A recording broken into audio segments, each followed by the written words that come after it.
Salut les élèves, une autre leçon sur les gaz. Voici le résultat d'apprentissage pour cette leçon. On va se familiariser avec les lois de gaz. Donc, on a vu ensemble la loi de Boyle-Mariotte la dernière fois. On regarde aujourd'hui la loi de Charles, de Gay-Lussac et la loi générale des gaz. Alors, juste un petit rappel, la dernière fois, on a regardé ensemble la théorie cinétique. Donc, on a vu que le volume d'une molécule de gaz est très petit comparé au volume du contenant dans lequel ça se trouve, qu'on considère la majorité du contenant vide. Les particules n'ont aucune force d'attraction ou de répulsion l'une sur l'autre. Les particules possèdent une énergie de translation qui est élevée et se déplacent au hasard toujours en ligne droite. Les collisions entre les molécules sont élastiques. N'oubliez pas que ça, c'est un gaz hypothétique et on considère que quand il entre en collision, bien, les particules ne perdent pas de l'énergie. C'est ça ce que élastique veut dire. Et que finalement, l'énergie cinétique moyenne des molécules est directement proportionnelle à la température. N'oubliez pas que le mot-clé ici est moyenne. Aussi, regardez la dernière fois la pression versus le volume à température constante. Loi de Boyle. Aujourd'hui, on va explorer l'effet de la température versus le volume et vice-versa quand la pression est constante. Avant d'embarquer dans ceci, il faut regarder ensemble c'est quoi ça l'échelle de Kelvin et le zéro absolu. Donc, on a déjà appris auparavant que toutes les molécules sont toujours en mouvement, toujours, que ce soit un solide, un liquide ou un gaz. Est-ce qu'il y a un moment auquel le mouvement moléculaire arrête? Oui, on appelle ça le zéro absolu ou le zéro Kelvin. Et ça équivaut à une température de moins 273 degrés Celsius ou moins 373,15 pour être exact. Alors, si je représente ou je fais un petit sketch de la température versus l'énergie, on peut voir que l'énergie diminue jusqu'à une température de moins 273,15 où elle devient nulle. Et c'est ça ce qu'on appelle le zéro absolu. Alors, le 0 Kelvin est équivalent à moins 273,15 degrés Celsius. Est-ce que vous pouvez me dire donc à 0 degrés Celsius, la température est quoi en Kelvin? Oui, 200.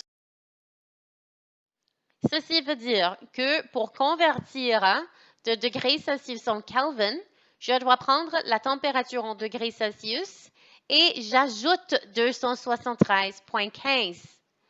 Et puis, si je voulais convertir 2 Kelvin en degrés Celsius, ben, je vais soustraire 273,15. Alors, gardez ça en tête. Quand on va travailler avec les lois des gaz, la température doit toujours être en Kelvin. À noter, parfois aussi, on ne va pas donner les températures et les pressions exactes, mais on va dire qu'on travaille des conditions standards, TPN, température et pression normale, en anglais TPS, Standard Temperature and Pressure, ou STP. La température va être égale à 0 degré Celsius, dans ce cas, ou 273 Kelvin. On arrondit d'habitude 273,15 à juste 273. La pression, dans ce cas, est la pression atmosphérique, donc 1 atmosphère, ou 101,3 kPa. Maintenant, si on travaille à des conditions de TAPN, température ambiante et pression normale, donc dans une chambre normale, on assume que la température est égale à 25 degrés Celsius et que la pression est égale à 100 kPa. Pouvez-vous convertir cette température en Kelvin? On va maintenant embarquer à la loi de Charles. Donc, la loi de Charles considère la relation entre le volume et la température quand la pression est constante, donc quand la pression ne tombe pas et ne change pas. On dit que le volume est directement proportionnel à la température. Ceci veut dire que si la température augmente, le volume va augmenter aussi. Et si la température diminue, le volume va diminuer de même. On a vu la dernière fois qu'on peut remplacer le signe de proportionnalité par une égalité si on ajoute une constante. Donc, si je dis V est égal à K fois T, je peux dire que V divisé par T est égal à K et le volume et la température le rapport entre eux est une constante. Avant de continuer avec les calculs, regardons une petite démonstration qui illustre la loi de Charles. Donc, ça, c'est la démo que je fais d'habitude pour illustrer la loi de Charles. Comme vous pouvez voir, on a devant nous une plaque chauffante, un Erlenmeyer dessus et un peu d'eau dans le Erlenmeyer. Ensuite, je mets un petit ballon sur le Erlenmeyer. Et comme vous pouvez voir, tout de suite, le ballon se remplit de l'air et le ballon commence à gonfler. Pourquoi? Ben, au fur et à mesure qu'on chauffe, l'eau se transforme en gaz et le gaz chauffé occupe un grand espace. Donc, quand la température augmente, le volume du gaz augmente aussi. Maintenant, si je prends le Erlenmeyer avec le ballon et je le mets dans de l'eau froide, comme vous pouvez voir, le ballon tout de suite va se rétrécir parce que quand la température diminue soudainement, ben, le volume du gaz va aussi diminuer. Et ici, c'est drôle parce que vous pouvez voir que le ballon s'inverse à l'intérieur, étant donné que la pression diminue aussi, puis ceci aspire le ballon à l'intérieur. Alors, voici une illustration de la loi de Charles. Donc, je vous invite à aller jouer avec cette simulation-là pour voir la relation entre la température et le volume. Donc, voici une simulation de la loi de Charles. Comme vous pouvez voir, on a ici devant nous une syringe, puis on a la température. Qu'est-ce que vous pensez va arriver si j'augmente la température? N'oubliez pas que la pression reste constante dans ce cas. Donc, si j'augmente la température, le volume va. Si vous avez pensé augmenter, vous avez raison et vous pouvez le voir ici sur le graphique. Au fur et à mesure que j'augmente la température, le volume augmente lui aussi. Vous pouvez voir ici que la syringe bouge. Et puis, si je diminue la température, ben, ce serait l'inverse. Quand je diminue la température, le gaz occupe un plus petit volume. N'oubliez pas qu'on est toujours à la pression constante. Notez aussi ici que la température est donnée en Kelvin. On utilise d'habitude cette unité-là pour faire nos calculs pour les lois de gaz. On peut voir que la relation que vous venez de voir dans le graphique est toujours linéaire entre le volume et la température, mais à différentes pressions, évidemment, l'inclinaison va changer, mais la relation est toujours linéaire, étant donné que la température et la pression sont directement proportionnelles l'un à l'autre. Alors, comme on a vu avec la loi de Boyle-Mariotte, si les conditions initiales sont égales à une constante et les conditions finales sont aussi égales à la même constante, ben, si A est égal à B et C est égal à B, A est égal à C. VI sur TI est égal à K. VF pour condition finale divisé par TF est égal à K. Ceci veut dire que VI sur TI est égal à VF sur TF. Ça, les élèves, c'est la loi de Charles. On va résoudre ensemble ce problème.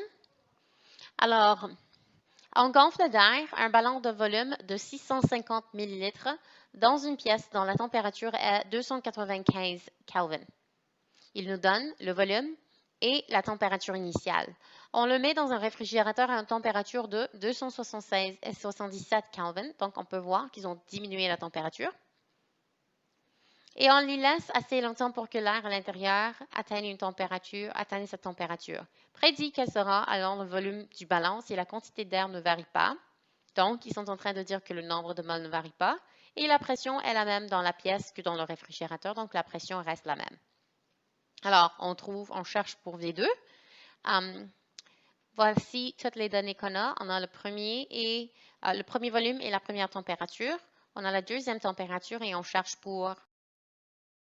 Donc, je sais que V1 sur T1 est égal à V2 sur T2. J'isole pour V2. Ceci veut dire que V1 sur T1 fois T2 est égal à V2.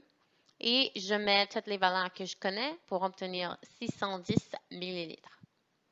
C'est simple. Il suffit d'appliquer la loi de Charles afin de résoudre ce problème. Regardons ensemble un autre problème.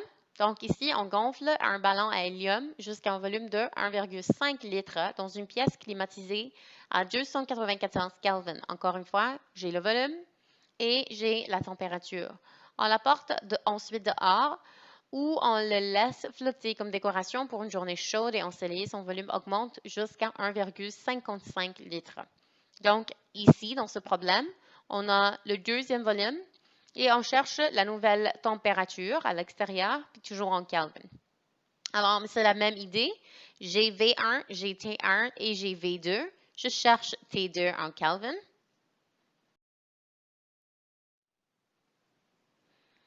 Je mets dans mon équation toutes les valeurs que je connais et j'isole pour T2.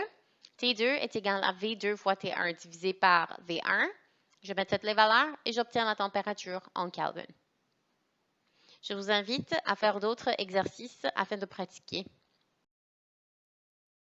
Regardons ensemble maintenant la relation entre la pression et la température à volume constant. Donc, il s'agit ici de la loi de Gay-Lussac qui dit que la pression d'une quantité fixe de gaz est directement proportionnelle à sa température. Directement proportionnel veut dire que si l'un augmente, l'autre va augmenter aussi. Si l'un diminue, l'autre diminue de la même façon. Et ça s'applique seulement pour un volume constant. Alors, encore une fois, P est directement proportionnel à T. On peut remplacer le signe de proportionnalité par une constante. Donc, P est égal à K fois T. P sur T est donc égal à une constante. Comme on a fait avec les autres lois, si PI sur TI est égal à K et PF sur TF est égal au même K, bon, PI sur TI est égal à PF sur TF et ça, les élèves, c'est la loi de Gay-Lussac. Faisons ensemble un exemple. Le problème ici nous dit que la pression de l'oxygène gazeux à l'intérieur d'un bidon rigide est de 5 atmosphères à 298 Kelvin. Quelle serait cette pression si la température diminue à 263 Kelvin? Bon, voici les données qu'on a. On a P1, on a T1 et on a T2. Il nous donne la température et la pression initiale dans les conditions initiales et il nous donne la température dans la condition finale puis il nous demande pour la pression dans la condition finale. Alors, est-ce que vous savez quoi faire? Voici la loi de Gay-Lussac. P1 sur T1 est égal à P2 sur T2. Vous pouvez utiliser I ou EF si vous voulez.